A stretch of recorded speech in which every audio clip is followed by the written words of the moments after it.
मेरे दोस्त राकेश की पत्नी मेरे सामने घूंघट में रहती थी, लेकिन फिर भी मेरा दोस्त राकेश मुझे हर दूसरे तीसरे दिन अपने घर खाने पर जरूर ले जाता। एक दिन मेरा दोस्त अपनी बीवी के लिए सोने के बैंगल्स लेकर गया। अगले दिन वही बैंगल्स मैंने अपनी पत्नी के हाथों में देखा। मुझे कुछ शक हुआ तो मैं अचानक से राकेश के घर गया। वहाँ जो देखा तो मेरे सर पर आसमान गिर पड़ा। आज फिर राकेश मेरे पीछे पड़ा हुआ था कि चलो तुम्हारी भाभी ने बिरयानी बनाई है, लेकिन मैं राकेश को मना कर दिया क्योंकि मुझे राकेश के घर बार बार जाना अच्छा नहीं लगता था, क्योंकि उसकी बीवी मेरे सामने घूंघट में रहती थी। मुझे लगता था कि जैसे मेरी मौजूदगी में वो कंफर्टेबल फील नहीं करती है, लेकिन पता नहीं राकेश को यह सब कुछ नज़र क्यों नहीं आता था। वह हफ्ते में 2 बार मुझे खाने पर ले ही जाता था। मेरे मना करने पर राकेश कहने लगा, क्यों यार, आखिर कोई वजह तो होगी, तुम क्यों नहीं आना चाहते? तुम जरूर भाभी की वजह से आना नहीं चाहते, तुम्हें भाभी से मिलने की जल्दी होगी ना, इसलिए मैंने सोच लिया ये तो मेरी झाड़ छोड़ने वालों में से नहीं, इसलिए मुझे कोई और बहाना चाहिए। मैं और राकेश एक ही ऑफिस में काम करते थे, बहुत ही अच्छी दोस्ती थी हमारी। मेरी शादी के बाद सिर्फ एक ही बार राकेश हमारे घर आया था, उसके बाद राकेश कभी हमारे घर नहीं आया था।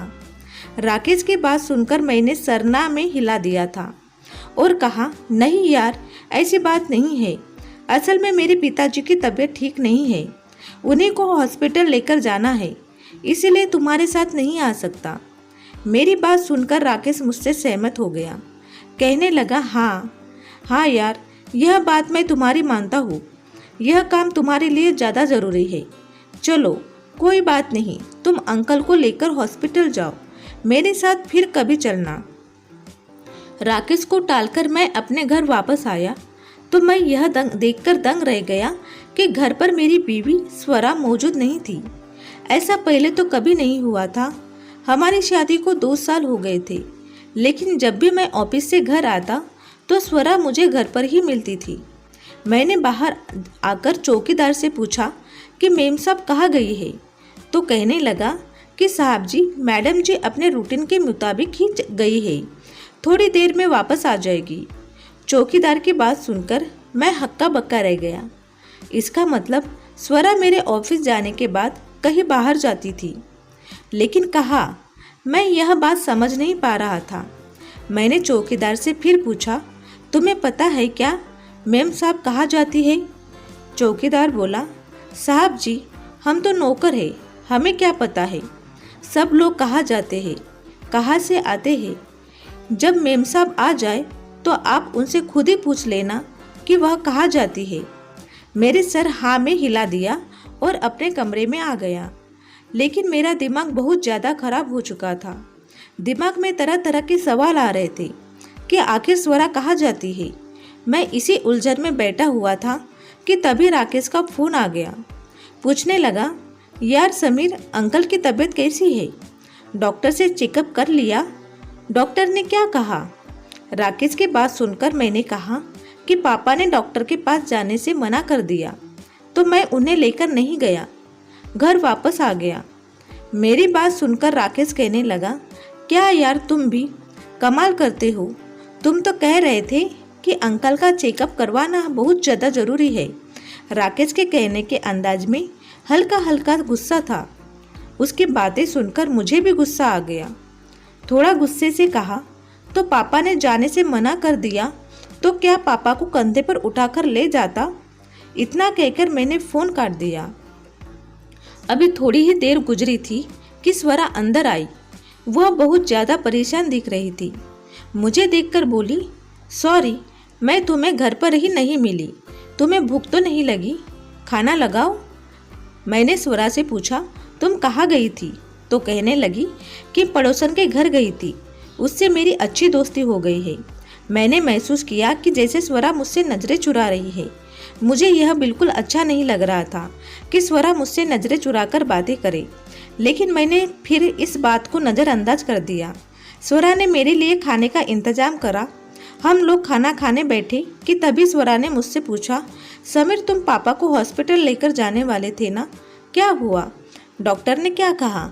स्वरा की बात सुनकर मैं हैरान रह गया, क्योंकि पापा को हॉस्पिटल ले जाने का कोई इरादा ही नहीं था, ना ही कोई डेट फिक्स थी।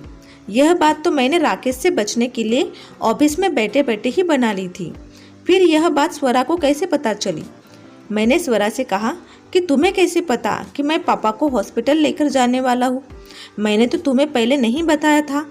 मेरी बात सुनकर स्वरा हड़बड़ा गई। फिर हड़बड़ाते हुए बोली कि मैंने तुम्हारे ऑफिस में फ़ोन किया था, वहीं से पता चला कि तुम अपने पापा को डॉक्टर के पास ले जाने वाले हो। इसलिए मैंने सोचा तुम्हें आने दे में देर हो जाएगी, इसलिए मैं अपने पड़ोसन के पास चली गई थी। स्वरा की बात सुनकर मैं चुप हो गया, लेकिन आज मुझे स्वरा का अंदाज थोड़ा बदला बदला लग रहा था। खाने के बाद स्वरा मेरे पास नहीं बैठी, वह जल्दी उठकर चली गई और किचन का काम समेटने लगी। मैंने भी ऑफिस का थोड़ा सा काम किया, लेकिन काम में मेरा मन नहीं लग रहा था। रात को जब मैंने सोने के लिए लेटा तो मेरी आंखों में नींद नहीं थी। मेरा दिल बहुत ज़्यादा परेशान हो रहा था। चौकीदार की बातें रह रहकर मुझे याद आ रही थी। क्या फिर मेरी बीवी मेरे जाने के बाद कहाँ जाती है, किससे मिलने जाती है? आखिर मैं फिर इसी नतीजे पर पहुंचा कि हो सकता है मेरी बीवी स्वरा पड़ोसन के पास ही जाती हो, क्योंकि मैं अपनी बीवी पर शक करना नहीं चाहता था, क्योंकि हमारी शादी को सिर्फ 2 ही साल हुए थे। स्वरा और हम बचपन से एक दूसरे को जानते थे। हमारी दोस्ती बचपन से ही थी। एक दूसरे का बहुत ख्याल रखते थे और एक दूसरे से बहुत मोहब्बत भी करते थे। बचपन से लेकर अब तक स्वरा ने मेरे साथ वफा निभाई थी।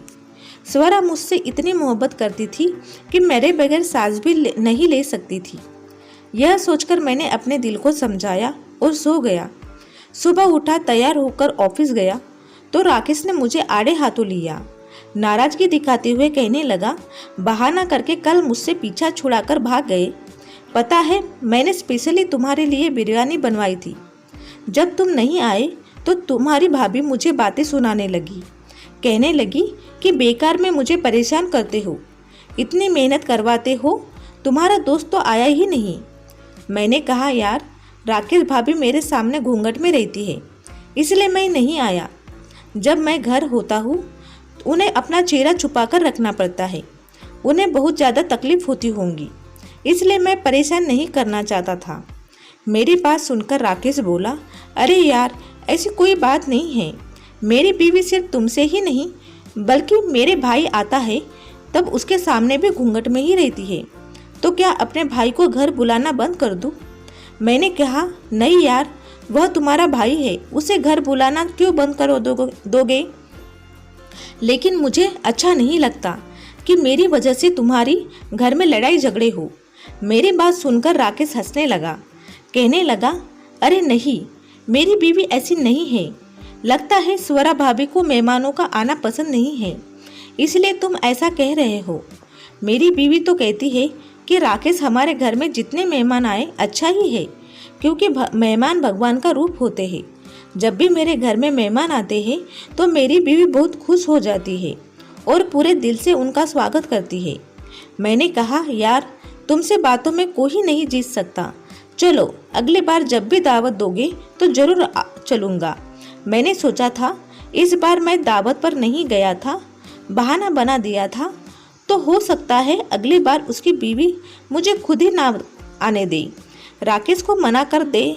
लेकिन मैं तो हैरान रह गया जब 2 दिन बाद राकेश ने मुझसे कहा कि चलो तुम्हारी भाभी ने आज शाही पनीर बनाया है और तुम्हारी दावत है।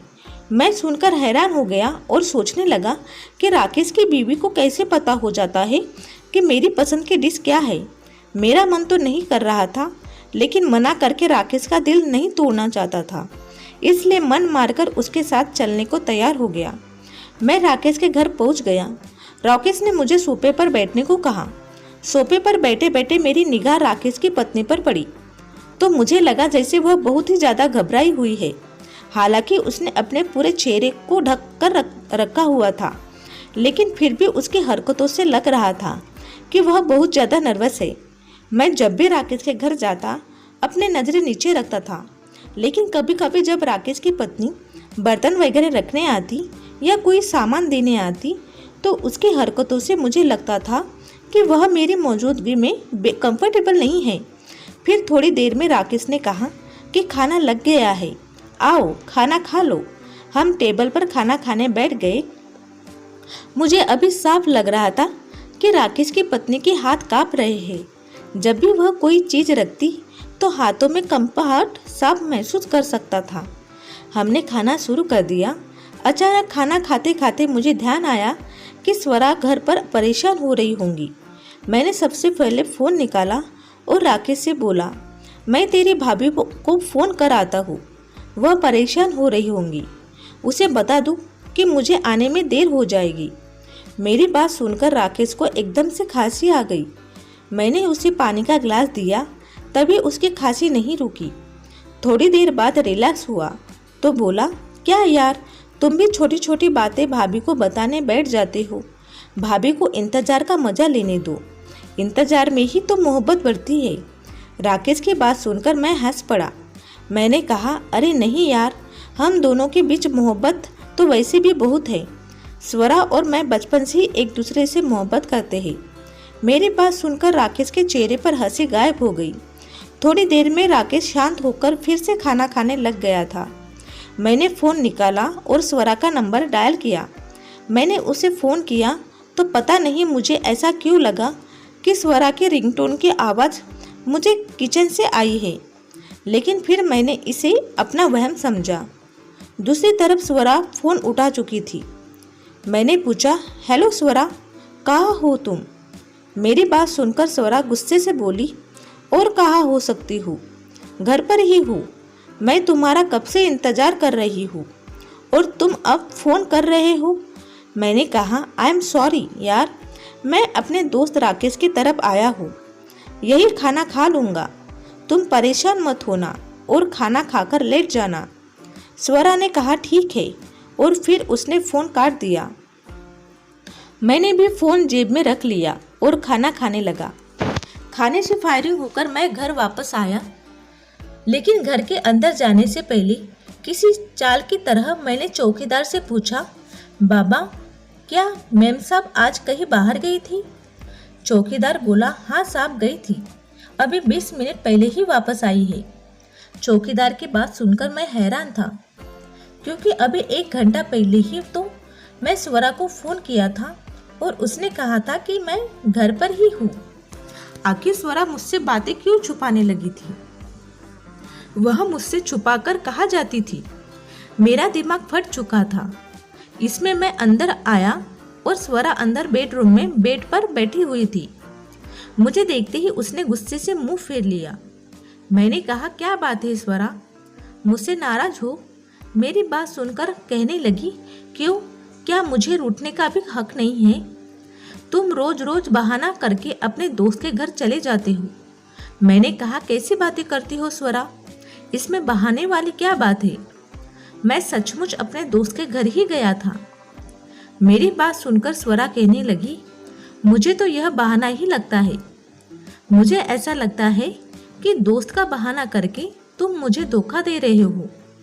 स्वरा की बात का मैंने कोई ज़्यादा रिएक्ट नहीं किया और खामोशी से उसके चेहरे की तरफ देखता रहा।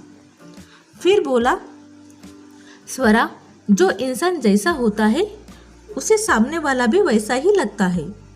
जो दूसरों को धोखा देता है उसे लगता है कि सामने वाला भी उसे धोखा दे रहा है। मेरी बात सुनकर स्वरा एकदम से घबरा गई। उसके चेहरे का रंग पीला पड़ गया।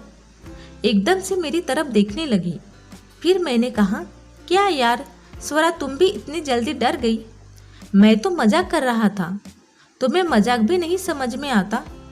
स्वरा बोली, नहीं, मैं डरी नहीं थी। उसके बोलने के अंदाज में लग रहा था कि वह अभी डरी हुई है। मैं डर ही नहीं थी, बस ऐसे ही पूछ रही थी। एक तो आप बिना बताए घर से चले जाते हो, ऊपर से जब मैं आपसे कुछ बोलती हूँ तो आप घुमा फिरा कर बातें करते हो।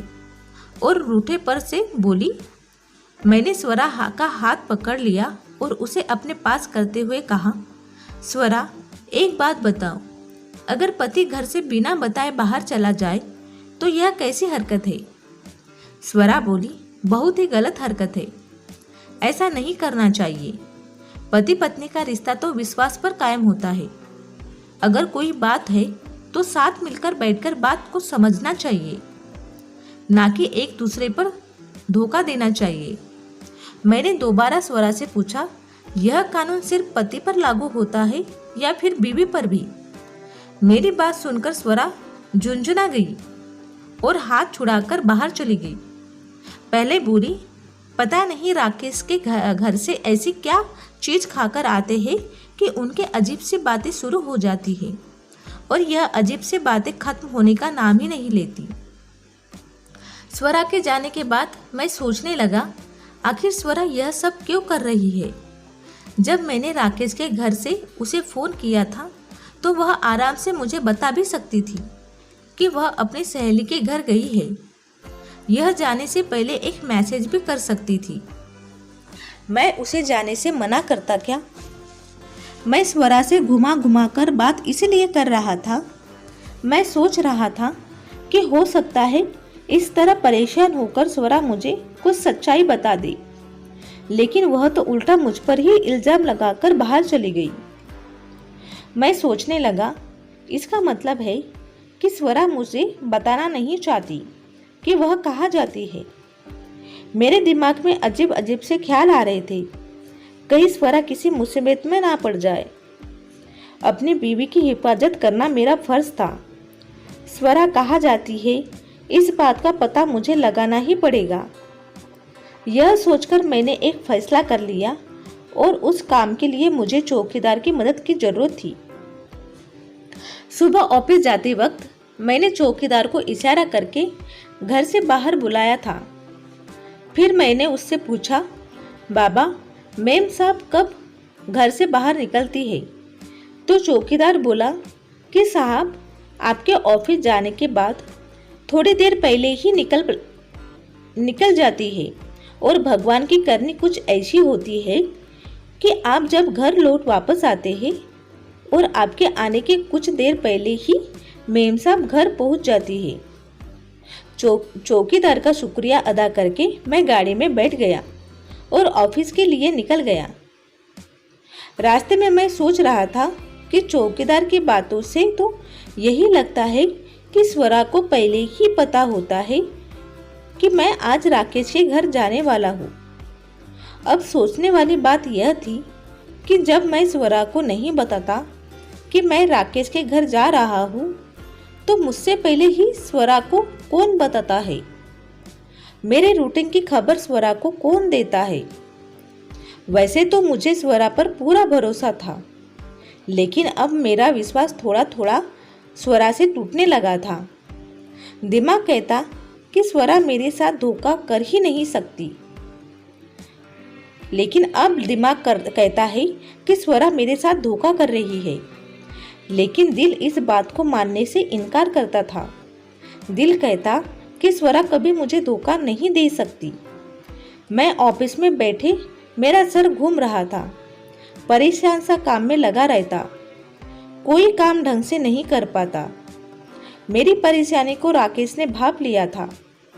एक दिन वह मुझसे पूछने लगा, क्या बात है समीर, तुम बहुत ज़्यादा परेशान लगते हो, सब खैरियत तो है? अंकल की तबीयत तो ठीक रहती है ना? मैं उससे क्या बताता कि मैं अपनी बीवी की वजह से परेशान हूँ। वह मुझे बिना बताए घर से कहीं चली जाती है, मैं उसी की फिक्र में घूमता रहता हूँ। मैं बोला, हाँ यार, पापा की तबीयत कुछ ठीक नहीं है, उनका बीपी नॉर्मल नहीं रहता। राकेश बोला, अंकल अपने खाने पीने का परहेज तो करते हैं ना? मैंने बोला, हाँ परहेज तो करते हैं। मैंने अपने छोटे भाई को फ़ोन करके बोल दिया है कि पापा का ध्यान रखे। वह बता रहा था कि वह हर वक्त साय की तरह उनके साथ रहता है। वह खाने पीने का भी पूरा परहेज करते हैं। वैसे यह पापा वाली बात थोड़ी सच भी थी। मैं पापा की वजह से भी परेशान था, तो यही वजह मैं राकेश को भी बता दी। मेरी बात सुनकर राकेश बोला, चलो भगवान अच्छा ही करेगा, अंकल जल्दी ठीक हो जाएंगे। चलो ऐसा करते हैं, मार्केट चलते हैं। आज मेरी बीवी का जन्मदिन है तो उसके लिए तोहफा देना है। तुम भी मेरे साथ चलो, तुम्हारा भी दिल बहल जाएगा। लेकिन मेरा कहीं भी जाने का मन नहीं था, इसलिए मैंने राकेश को मना कर दिया। लेकिन वह राकेश ही क्या, जो किसी की बात मान ले। वह मेरी मिन्नतें करने लगा, अपने दोस्ती की कस्में देने लगा। मैं भी कहने लगा कि क्या यार, तुम भी बच्चे जैसे हरकतें करते हो, बच्चों जैसी जिद करने लगते हो। कम से कम सामने वाले की मजबूरी को तो भी समझा करो। और तुम हो कि समझना ही नहीं चाहते। मेरा इतना सुनाने पर भी वह नाराज नहीं हुआ। हंसते हुए कहने लगा, चाहे दुनिया इधर की उधर हो जाए, अपनी बीवी के लिए गिफ्ट लेने तो मैं तुम्हारे साथ ही जाऊंगा, क्योंकि गिफ्ट लेने का मुझे कोई एक्सपीरियंस नहीं है। मन्नतें करते हुए भी मैं मजबूरी में राकेश के साथ चल पड़ा। सच कहूँ तो मुझे उस पर उस वक्त बहुत ज़्यादा गुस्सा आ रहा था। वह किसी की मजबूरी को समझता ही नहीं था, हमेशा जो किस तरह चिपक कर रहता था। मैं उस दिन भी वह सोचने लगा, जब मैंने राकेश के साथ दोस्ती की ही क्यों।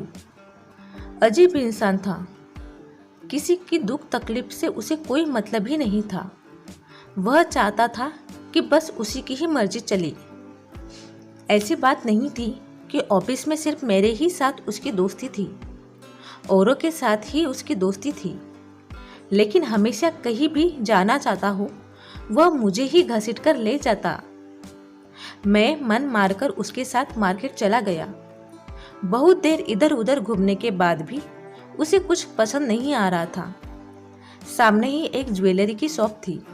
हम उस शॉप के अंदर चले गए।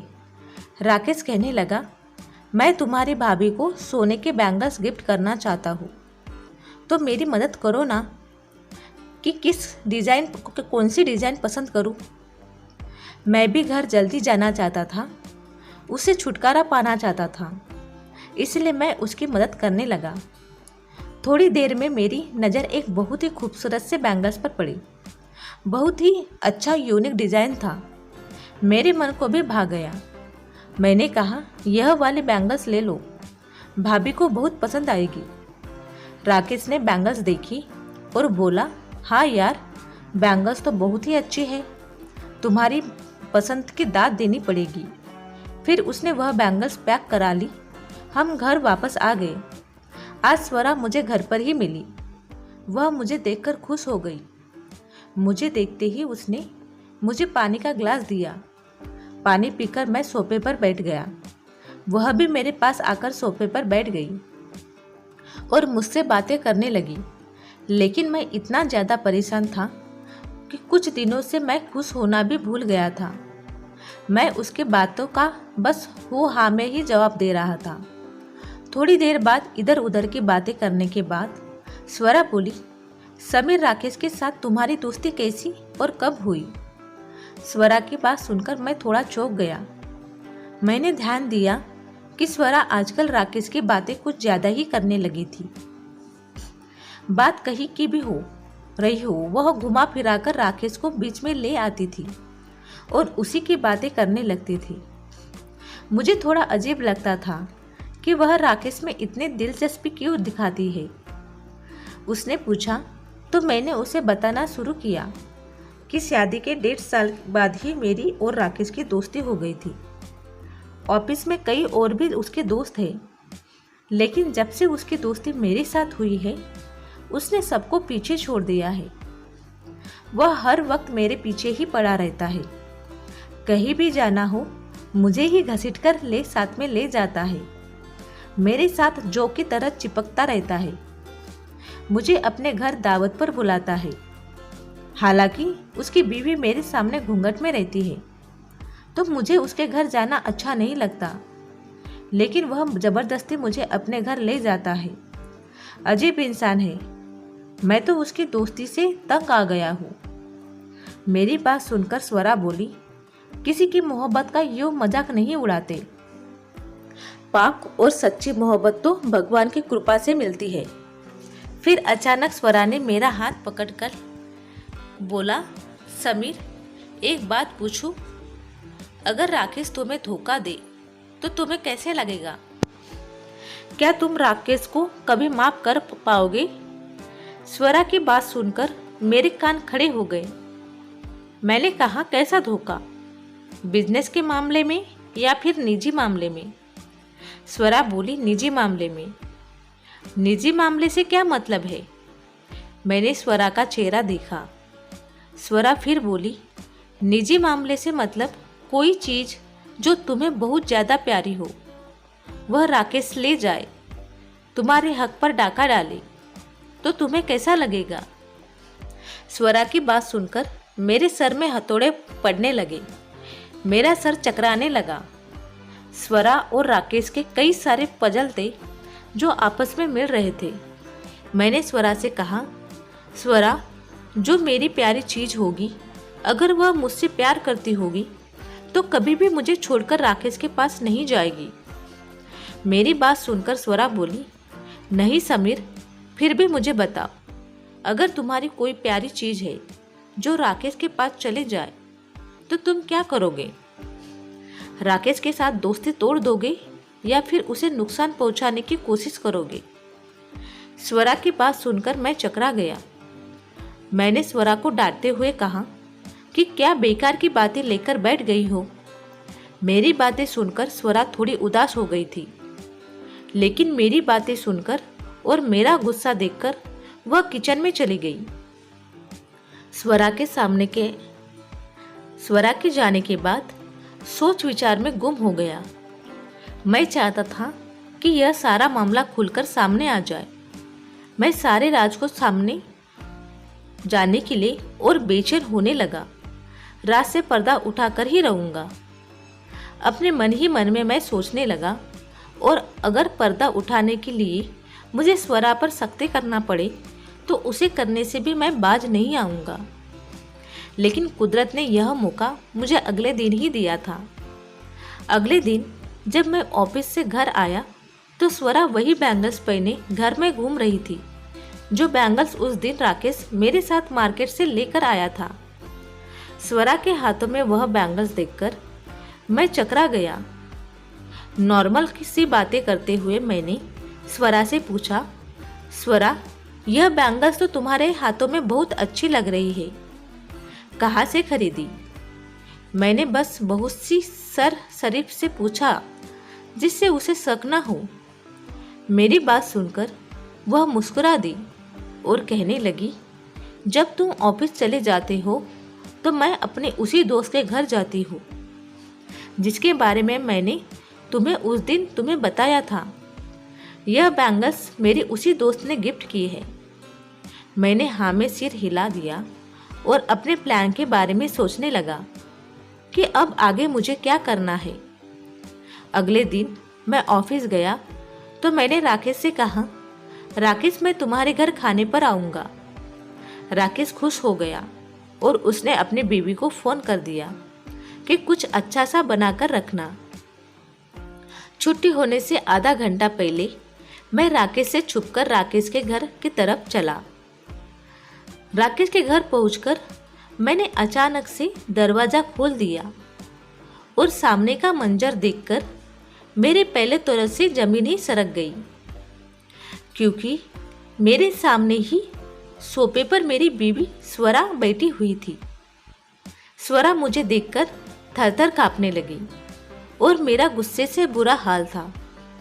मैं गुस्सा हुए बोला, स्वरा, तुमने मेरे साथ इतना बड़ा धोखा क्यों किया? मेरे गुस्से से स्वरा थर-थर काँप रही थी। वह रोते हुए मेरे पैरों में बैठ गई और कहने लगी, समीर, पहले एक बार मेरी बात सुन लो। मैंने तुम्हें कोई धोखा नहीं दिया। मैं ना चाहते हुए भी स्वरा की बात सुनने के लिए वही सोफे पर बैठ गया। स्वरा रोते हुए कह रही थी, समीर, तुम्हें तो पता है कि मेरी एक और बहन भी है, उसका नाम समीरा था। स्वरा तुमसे बहुत प्यार करती थी और यह बात उसने अपनी बहन समीरा को भी बताई थी।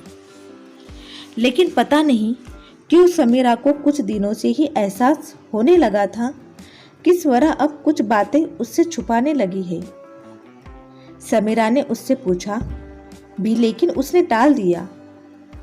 फिर एक दिन तुम्हारी और स्वरा की मंगनी तय हो गई। मंगनी के दिन भी स्वरा खुश नहीं थी। समीरा ने उसे लाख पूछने की कोशिश की, लेकिन उसने कुछ नहीं बताया। फिर शादी का दिन भी आ गया। शादी के दिन भी स्वरा चुप चुप थी, और फिर वही हुआ जो नहीं होना चाहिए था। स्वरा घर छोड़कर भाग गई। वह अपने पीछे छोड़ गई थी जिसमें लिखा था कि वह किसी और लड़की से प्यार करती है और उसी के साथ जा रही है, उसी के साथ शादी करेगी।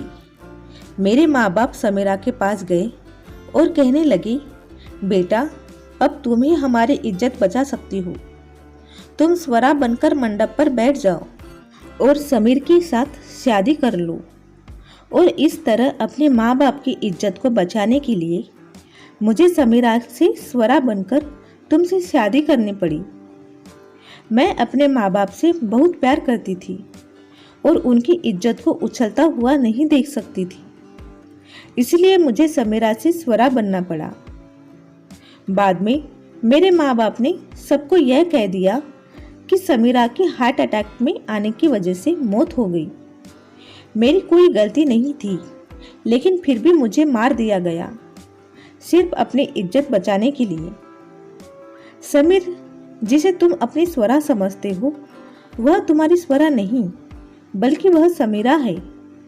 तुम्हारी स्वरा तो शादी वाले दिन ही तुम्हें छोड़कर भाग गई थी। तब से मैं ही तुम्हारे साथ स्वरा बनकर रह रही हूँ। उस दिन जब राकेश हमारे घर दावत पर आया था तो मैं उसे नहीं पहचान पाई, लेकिन मेरी और स्वरा की शक्ल एक जैसी थी, इसीलिए राकेश मुझे पहचान गया था। क्योंकि स्वरा ने राकेश से भी शादी की थी। उसने घर जाकर स्वरा को मेरे बारे में बताया। फिर स्वरा ने मुझे कॉल की थी। स्वरा और मैं एक दूसरे से रास्ते में आ चुके थे।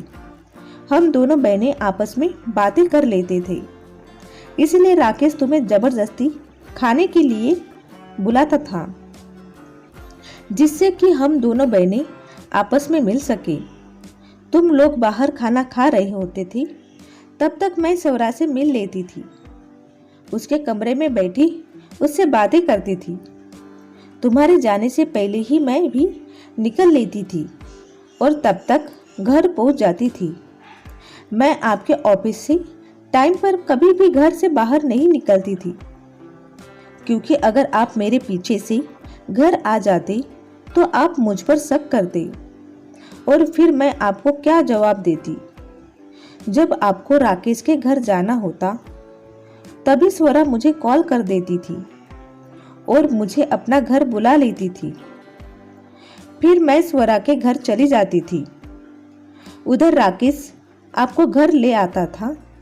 आप दोनों बातें में लगे रहते थे और मुझे अपनी बहन से मिलना हो जाता।